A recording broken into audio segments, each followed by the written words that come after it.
तर नमस्कार मंडळी, आज आपण बनवणार आहोत मसाला शेंगदाणे कुरकुरीत हल्दीराम स्टाईलमध्ये. कारण गोड गोड खाऊन आता दिवाळीचा फराळ आपल्याला कंटाळा आला आहे, तर तिखट असं काहीतरी चटपटीत खावंसं वाटतं.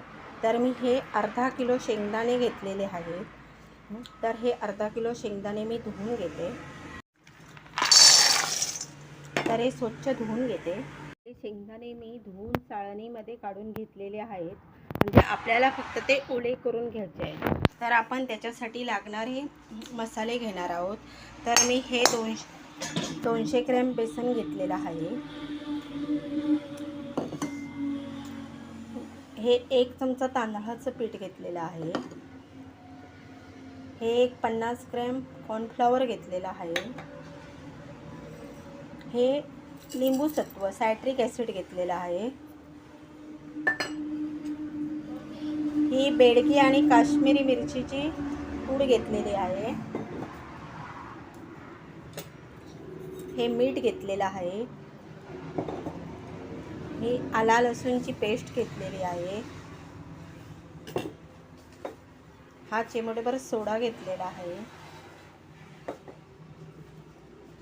आणि हा थोडासा कढीपत्ता घेतलेला आहे.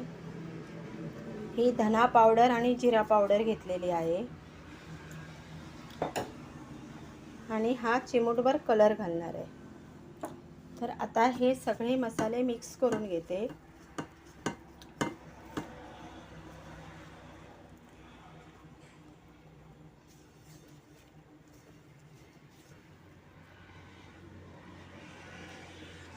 तर हे मसाले मी सगळे व्यवस्थित मिक्स करून घेतले आहेत. तर त्याच्यामध्ये हे भिजवलेले शेंगदाणे घालणार आहे. तर ह्या शेंगदाण्यांना मी व्यवस्थित मसाला लावून घेते. तर या शेंगदाण्यांना मी सर्व मिश्रण लावून घेतलं आहे, पण ते व्यवस्थित कोट होण्यासाठी मी त्याच्यावरती हा पाण्याचा हापका मारणार आहे. जास्त पाणी घालायचं नाही, फक्त जरासा हापका शिंपडवायचा. तर हे शेंगदाणे व्यवस्थित मसाला लावून झालेले आहेत. तर त्यांना एक 10 मिनटं मी रेस्ट देणार आहे आणि नंतर ते तळणार आहे. तर ह्या शेंगदाण्यांना मसाला छानपैकी लागलेला आहे. तर मी आता हे तळून घेते.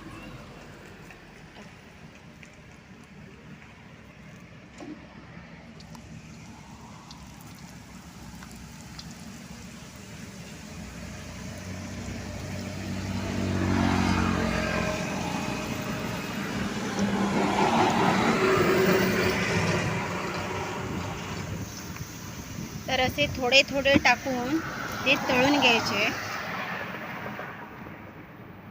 आणि एकदम मध्यम गॅस ठेवायचा.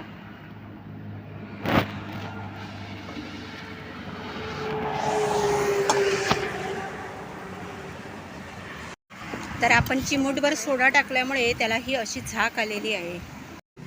तर अशा प्रकारे हे शेंगदाणे फ्राय करून घ्यायचे.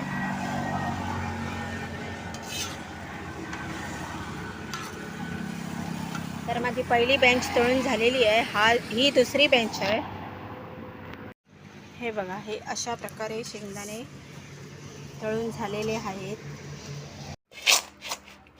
तर असे आपले हे छानपैकी कुरकुरीत असे मसाला शेंगदाणे तयार झालेले आहेत.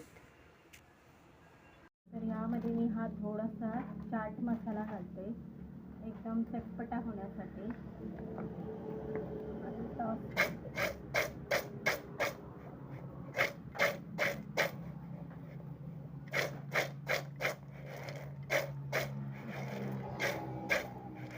अशा प्रकारे हे मसाला शेंगदाणे तयार झालेले आहेत.